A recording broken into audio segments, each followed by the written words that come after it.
once you're on your journey, I get it, you need to take it seriously. Like, yeah, Yes. once you decide, like, this is what I'm doing, you have to take it seriously for it to bear fruit. Indeed. And I think we can agree, but I won't pressurize you. I think we can agree that it's a spiritual process. Yeah, I know, indeed it is. It is. And so, something I've been grappling with in my life since I started this journey, it actually started when I was thinking about Nhlanhla's passing. And how each person in your life plays a certain role of mentoring you. And I have 3 older brothers, but they each bring a different dimension to my life. So when it hit me that, this brother's actually gone, I was like, damn, that means there's a space that I need to fill with knowledge that's empty because he wasn't there to teach it to me. So I need to go about discovering what it is that he actually was there to teach me.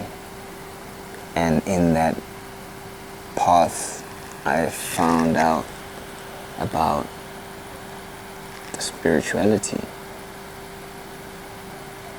You know, it took me to somebody who actually closely resembled an older brother to me, and closely resembled Nhlanhla, weirdly enough, in terms of temperament and character. It was like, this is odd. This guy resembles the older brother that I lost, even in character, not just the role. You know?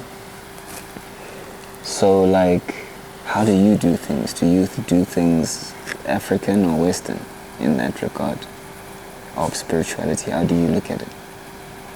Well, I believe in God and I believe in the Lord. So that's how I do it.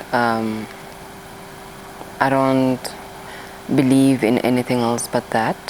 And I also don't dispute other people who believe in something different from what I believe in. Because what I believe in worked for me and it has been working for me. So when I have to advise someone, I would advise them based on what I know and what I believe, what I've seen happening, testimonies. So yeah, that's what I believe in. I believe in God. God does wonders. Okay, that's interesting to know, because I guess once you define what's right for you as the way, then you, in a way, you kill a lot of relationships that you have in your life, because some people might do things differently and you'll disown them because of that. So I see it as a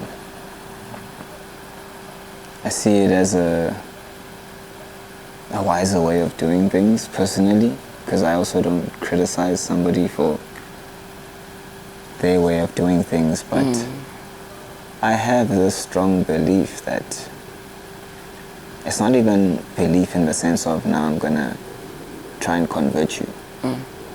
When I say belief, I mean I pursue the thing that I think to be true, and then I'll get to know it from experience. And I've embraced an African way of going about it, you know? And where the belief and the opinion comes in from my side is that I think each thing is by design tailored for where it lives. It's tailored like the African terrain grows foods, vegetables, plants, herbs that are suited to its environment. You know, if something needs cold weather, I don't think you're gonna find it in Africa because it wasn't designed to grow in this temperature. It was designed to grow it in the cold. So I'm of the belief that where you are and where you find yourself, if you go back to basics, you'll find what's for you where you are, in short. That's how I see it according to my observation. You can call that my opinion, right? That's why I decided to embrace the African way, because I was like, okay, cool. I've never seen something without the interference of a person saying, I want to grow this crop here. I don't see it too often that everything grows everywhere. There are specific things that grow in certain places. This you find in this region. This comes from that region.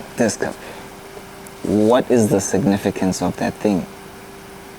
You know what I mean? That's how I took it. And that's what put me on this path. And it's doing good things for me. And it's even opened me up to people. It's opened up my heart chakra. Now I gotta learn to love the dogs. Now you gotta cuddle Nandi. But you know, coming to, I could say spirituality, there isn't actually a limit because it's more like a discovery. It's a journey where you find out who you are. So you have to have an open mind, you know. For sure. Because even in things that we read and discover, I mean, there are some things that we wonder we didn't know about. And it's up to us to discover about it. It's up to us to seek and find the answers that we're looking for. And in most cases, that might lead you into, you know, seeking into a different route of what you believe.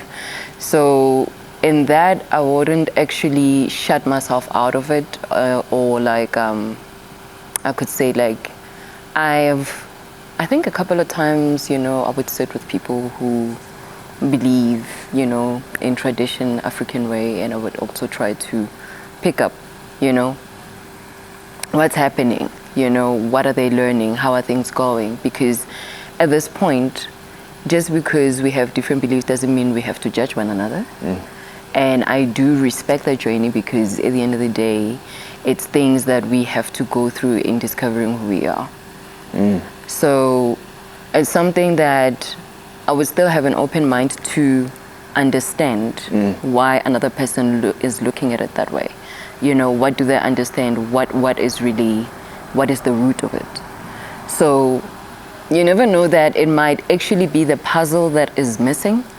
So that's why I have to have an open mind, because coming to a spiritual journey, you can't actually say, hey, this is where I want to go, because trust you me, you don't know anything at that point. Every day it's a learning curve. Every day you wake up in, you know, it's different dimensions, or it's just life being a journey, taking it as it comes. Yo, this is being strong.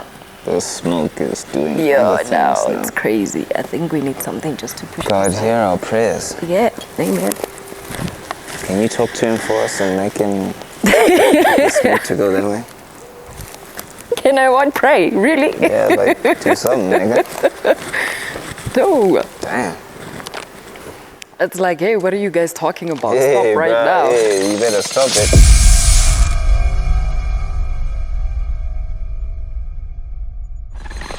Got vitriol for these sissy hoes, like a rifle attack of this Derringer. Give me 50 boats and I'll ship the souls, or the kind of pretend it's America. They wear hippie clothes, or say yippee yo. They got mindless respect for a senator, saying tradition's old, so they kill us slow. It's a sign of this very millennium. Everyone's intermittently Kardashian. Where's the intimate need to be black again? Where's the infamy seen on my Insta feed? Speaking of niggas who seems to be African, I mean, is it 2.5 men? or 2.5 men? I'm generally asking. I needed a rhyme with shut the fuck up with your phony American accent. Block a block on your mama's mama while I'm waving arms like a fucking drummer. I go Call of Duty on your vocal calls till your thugger mix. So wait, I don't even think I held a gun in my life, but I'm popping off in the mouth, so I'm guilty too. But this verbal expression got deep roots in depression, so you know that means I'm privy too. Should I bleed on a beat when I'm on one? Then I sleep and repeat it like John.